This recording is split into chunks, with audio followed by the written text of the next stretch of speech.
So first of all, we're going to look at deception in the church. This latter-day deception in the church is a direct result of a lack of knowledge and scriptural illiteracy. Many Christians today are not spending quality time studying their Bibles, and as a result, they are open prey to wolves in sheep clothing. They are tossed to and fro with every wind of doctrine that comes along. The enemy has become more crafty and subtle in the way he deceives. Planes just come right over Winthrop and land at Logan Airport. So it's close. You can't have towers around airports. But if you have a tall pre-existing structure like a church, it's a natural fit to put the antennas in there to get the propagation that they need.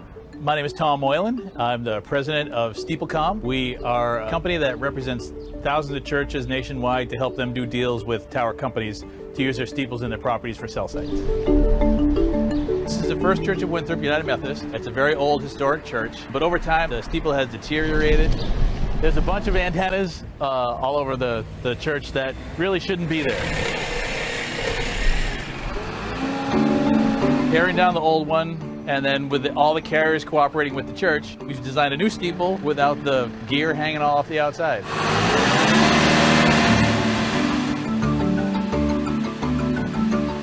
This is a large undertaking. It's several $100,000 to get this whole project done. Rotate all around. Down a little bit. Hold up. The carriers pay a significant amount of rent to be here. There'll be 3 different companies: Verizon Wireless, Sprint, and Clearwire. Cable down easy. It can be overwhelming sometimes because we are put in charge of God's house in a specific realm. And it's a big responsibility because this is easy to screw up.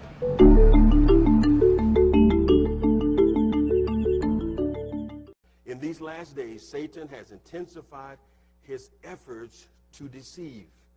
This deception has targeted the truth in the church. We're going to see tonight that truth is under attack. One of Sacramento's historic churches wants to add a 50-foot tall bell tower to its property with a bell that won't work. That's because it will actually be a cell tower. CBS 13's Steve Large is live in Oak Park for us tonight with the unusual addition here. Steve.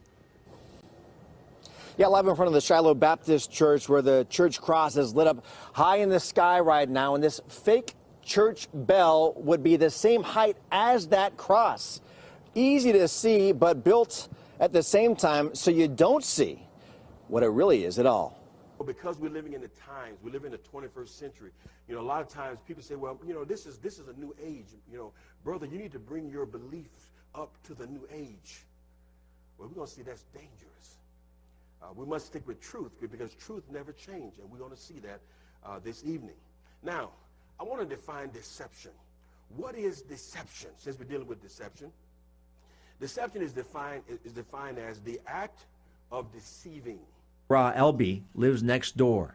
You know, my humble opinion, I think that's being very deceptive because it's masking the future of what it's supposed to be. So since we had the word trick in there, I want to bring in trickery. Trickery implies ingenious acts intended to dupe or to cheat. Resort to trickery to gain their end. At the Parkside Church in Southland Park, the city approved this faux tower in 2007. Caution signs are posted on the tower warning of radio frequency. Several letters of opposition have been filed with City Hall over radio frequency safety concerns for the proposed Shiloh Baptist Church cell tower. A Sacramento City staff report shows the church application certifies the proposed tower complies with the FCC's regulations. It's very important that the church is transparent and inclusive with the community. A church delivering a Sunday sermon with new cell reception. People who live here now wonder, will it be a welcome addition or a neighborhood nuisance? So some wireless providers are becoming masters of disguise. Have you ever been driving along the highway and noticed a rather odd-looking tree sticking up above the rest? What kind of tree do you think that is? It's a pine tree. It's a pine tree? It looks like it anyway. It's not a tree. What do you think it is? I think it's disguised as a tree. It should have more leaves coming down further, like a real evergreen tree. What you're looking at is actually a cell phone tower. Many communities have decided that this is easier on the eyes than one of these. No one really wants that visual pollution. There are certain cities that now have required all the new towers that are being built to be disguised. Andrew Messing is the president of Larson Camouflage, a company that builds cell phone towers in a wide variety of disguises, from palm trees to water towers to flagpoles. This is one of our saguaro cacti that's going up to the Phoenix area, and the antennas are concealed inside. They're extremely realistic. People drive by them all the time and they think they're real cacti. Cell antennas are also being hidden inside all kinds of architecture, like clock towers and fake chimneys. The site very much dictates how the tower will be disguised. We've done some grain silos in the Midwest because it would look funny to have a 150-foot tall pine tree. And every antenna comes with electrical equipment, which also must be hidden. In this Colorado site, it's encased in a man-made boulder. And in Arlington, Virginia, this house has the neighborhood fooled. Door-to-door salesmen visit this house. Free newspapers are dropped off at this house. John Johnson works for Verizon Wireless, which built a house where no one is ever home. The inside is filled with the equipment needed to operate a traditional tower that sits in the backyard. Why do you have really a very nice looking house as a housing for electronics? Well, if you look around, this is a very nice neighborhood. We wanted to be able to blend into the neighborhood and not create something that would be unwelcome. But disguises are expensive. A tree like this can cost as much as $120,000, 4 times the price of a metal tower. Now, do you camouflage all your cell phone towers? If we did, you probably couldn't afford your cell phone service. But we do camouflage those ones that we need to. And the ones they feel they need to disguise are often in communities that put up a fight and refuse to accept a traditional tower. Of the approximately 200,000 cell antenna sites in the U.S., only about 1/4 are camouflaged or hidden. Here we're at the tennis stadium, and we've disguised our cell site to look very much like one of the light poles that illuminates the stadium here. But for many churches, the wireless problem is a blessing. But we're living in a time and a culture now where you see so much on TV now that it is acceptable. Listen, it is not acceptable with God.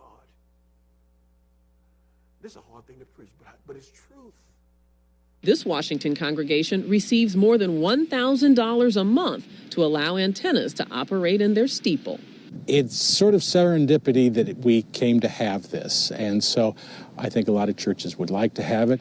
But of all the disguises we've seen, our favorite is this site in Staten Island, a cell phone tower made to look like a lighthouse. And it's so realistic that neighbors say it attracts tourists. They do take photos, have people that do come up, they look at it. The only giveaway is that it's miles from the ocean. It's much nicer than what it could be. I mean, would you like that instead of antennas just showing up? Oh, it's beautiful. It's outright beautiful. And you guys, you know what? With text messaging and video streaming on the rise, wireless companies will continue to be very busy building more towers. And if they do it the way they hope to do it, you won't even notice them. So is it only the new towers that are going up that look so pretty? It's not like they're taking old existing. Yes, they're not retrofitting older ones. Usually they're putting up towers in communities, neighborhoods, national parks where people don't want to see a big metal pole, so they're disguising. But they want their service. But they want their service, right? It's sort of the catch-22. All right, to return.